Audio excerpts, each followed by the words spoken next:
يعني الان كثير من الناس يسأل يقول شيخنا شو هذول الاوروبيين عندهم مطار وعندهم ارض خصبة جميلة ومناخ رائع وانظمة محترمة والانسان منعم.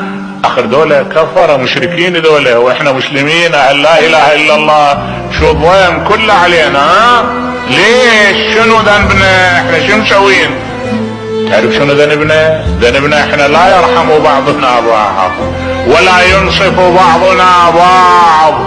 هسه انت شفت لك واحد مثلا ياخذ دوره في عمليه جماعيه، لا هذا يتحجك في هذا وهذا يقول قدام هذا وهذا يضرب هذا، وتعال شوف واحد من عندنا يرضى لبعض العباد اذا الله وسع عليه، قد واحد ما ماخذ من عندك الله موسع عليه وشاق طريقه من حلال او من حرام، قاعد ينبش من وراه. ليش هذا؟ شنو عنده؟ منين جاء؟ ايش لك علاقه بها؟ ايش لك علاقه بها؟